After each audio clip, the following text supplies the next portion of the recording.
ప్రేక్షకులందరికీ నమస్తే. ఇక చూడు మరొక లుచ్చగాడు దొరికిండి ఇవాళ. లుచ్చ అంటే ఏగు నెంబర్ లుచ్చ ఉన్నాడు పాడైపోను. ఈ లుచ్చ పేరు ఏం పేరు అంటే బచ్చు రవీందర్ అంట. వయ్య బచ్చు రవీందరు, నువ్వు అన్ని లంగబొచ్చు పనులే చేస్తున్నావు. బచ్చు జాగల బొచ్చు పెట్టుకోపోయినావు నిమ్మలంగా. బొచ్చు రవీందర్ అని పెట్టుకుంటే జంజాడు పోవు కదా. ఈ బొచ్చు రవీందర్ అంట ఏం పని చేస్తున్నాయి అంటే హెచ్ఎండిఏల సిఈ అంట. హెచ్ఎండిఏల సిఈ అక్రమాస్తులు ఎన్ని ఉన్నాయంటే సెంచరీ కొట్టాడు. 100 కోట్ల పైననే ఉన్నాయంట.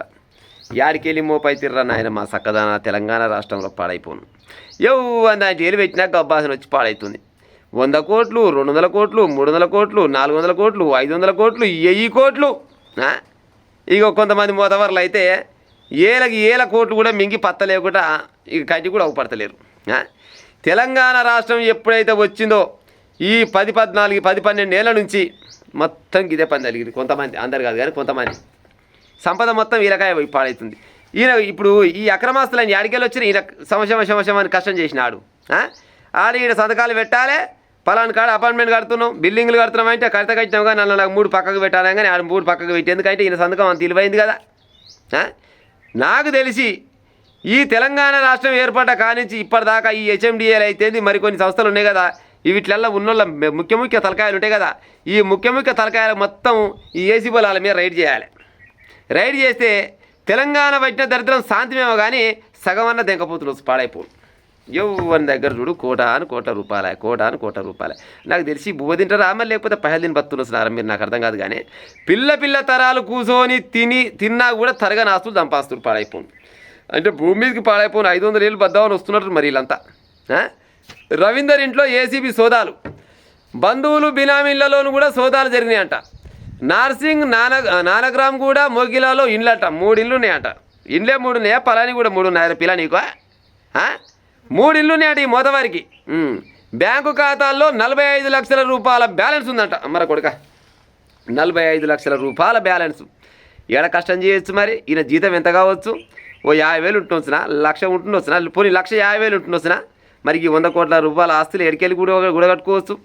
లంగా దొంగ బయటవాయి గాలకు ఈడు ఆయమన్న సోపతి గాడు ఉన్నట్టుంది. అందుకోసమనే ఈయన గిన్నె ఆస్తులు జమ చేసి పెట్టిండు. ఎవరు చూడు 100 కోట్లు. యాడికెళ్ళి మోపైర్రా నాయన తెలంగాణ. ఈయన ఆస్తుల వివరాలు ఎట్టేట్టున్నాయంటే 38,89,700 రూపాయల విలువ గల 5 ఇండ్ల స్థలాలు ఉన్నాయంట.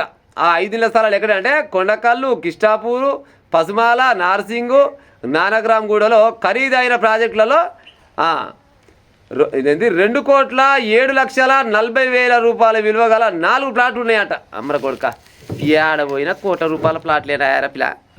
ఏం చేసుకుంటావరా నాయన, నాకు అర్థం కాదు. కానీ సరే ఎంతో కొంత సంపాదించడం అంటే నీకు నీ పిల్లలకంటే ఓకే. పిల్లలు కూర్చొని తిన్నా కానీ నడుసపాయ. మరి ఏం చేస్తుండొచ్చు మరి వీళ్ళని? వీళ్ళకి ఏమైనా ఉరిశిక్ష చేస్తున్నా గవర్నమెంట్ వాళ్ళు? మరి గవర్నమెంట్ అలా చేయలేని దగ్గర చేస్తున్నా ఈ పని. ఇప్పుడు వీడు చేసిందంటే ఈ పైన ఇంకోటి ఉంటాడు, ఆయన పైన ఇంకోటి, ఆ పైన మాత్రం ఒక రాజకీయ నాయకుడు అయితే ఉంటాడు కదా. మరి ఆయన వెళ్ళిన 10 సంవత్సరాలు, ఈయన వెళ్ళిన ఇప్పుడు 2.5 సంవత్సరాలు వీళ్ళకి తెలియకుండా వస్తారు వీళ్ళు వచ్చే గిసుంటాడని. ఏసీ వాళ్ళు ఈయన మీద చాలా రోజుల నుంచి నిఘా పెట్టిరంట. ఈయన విలాసవంతమైన జీవితం అంట. జర్రంత టైంపాస్ కాకుంటే పక్క దేశం పోయేస్తారట. మనం గిట్ట హైదరాబాద్గా ఎల్బీనగర్ పోయేస్తాం కదా, ఒక గట్ట అట్ట పోయి ఇట్ట మళ్తారంట. విలాసవంతమైన జీవితం. ఇక ఇల్లుగల్లా ఆమెకైతే బంగారం నా సామిరంగా అర్ధకిలోకి ఎక్కువనే ఉందట. ఏది మామూలు చేసుకుంటుంది ఈ బ్యాంకులలో ఇంకెంత ఉందో పాడైపోను. అర్ధకిలో బంగారం ఒంటి మీద అవపడుతుంది ఎప్పుడు చూసినా కానీ. మరి ఈ బంగారం ఏడికెళ్ళి వచ్చింది, ఈ పైసలు ఏడికెళ్ళి వచ్చినాయి, ఈ జనాలను ఎత్తుల చేయి పెట్టి గిట్ట కోట రూపాయలు సంపాదిస్తున్నారు. మరి ఈ ₹1,00,00,000 గుంజుకొని గవర్నమెంట్ కలుపుతలేరా? సరే కలుపుతారేమో ఇవ్వాలి కాబట్టి ఇంకా 4 రోజులు కలుపుతారేమో. మరి ఇసవంటి వాళ్ళు పుట్టుకొస్తూనే ఉండే. మరి ఇలా అదురు బెదురు అనేది ఏమైనా ఉందా? చట్టం అంటే ఏమైనా భయం ఉందా? పోలీసు వాళ్ళు అంటే ఏమైనా ఇలువ ఉందా? పోలీసు కొలువు చేయనిస్తున్నారు రాజకీయ నాయకులు. యాడికెళ్ళి చేయనిస్తారు చెప్పురి. కరెక్ట్గా ఒక వారం 10 రోజులు పోలీసు వాళ్ళు మీ పని మీరు చేయరని ఫుల్ పవర్స్ ఇస్తే ఒక్కొక్కరిని పెంక పక్కన వాళ్ళగొట్టి లోపల ఏరు పోలీసు వాళ్ళు.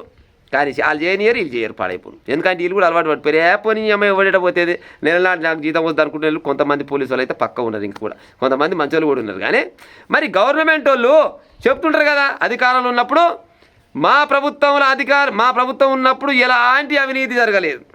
వంగవాడి చెప్పుకోరా వాయ. వంగవాడి బాత్రూమ్ పోయినప్పుడు ఓ తోలుచెప్పు తీసుకొని పోయి మామూలుగా కూడా ఓకురి సిగ్గి శరం లజ్జ తప్పిన వాళ్ళు మరి ఆడికెళ్ళి దొరుకుతుంది అంతా ప్రతి దాంట్లో అవినీతి అవినీతి అవినీతి. వారానికి ఒకనాడు పేపర్లో వస్తుంది, ఇవాళ వస్తుంది, రేపు వస్తే వస్తుందో రాదు తెలియదు. ఆవలేళ్ళు అయితే పత్తకలే కూడా పోతుంది, ఎక్కడ పోతాం ఎల్లుండి ఆవలేళ్ళుండి ఈ ముచ్చట ఎక్కడ పోయి పాడేద్దాం. మరి ఈయనకి ఎలాంటి శిక్ష పడుతుంది? ఈయనకి ఎన్ని రోజులు జైల్లో ఉంటుండు? ఈయన ఆస్తులేంటి గుంజుకూరు? ఆ గుంజుకున్న ఆస్తులు ఏమైనా కలిపిరా? మరి ఈడే కాదు, ఈయనకంటే తాత ముత్తాతలు చాలా మంది ఉన్నారు. నవీన్ మిట్టల్ లాంటి వాళ్ళు లేడు. ఆయన నిజంగా ఆయన బొచ్చు కూడా వీకలేనట్టు పాడైపోను. ఇప్పుడు అంటే ఇప్పుడు నిజం మాట్లాడుకోవాలి. నవీన్ మిట్టల్ లాంటి నీకు తీసుకొచ్చి లోపల వేస్తులు వచ్చినా వేయరు. ఎందుకు వేస్తారు? ఎందుకంటే ఆ దాంట్లో అందరికీ భాగమే ఉంటుంది, పాడైపోను.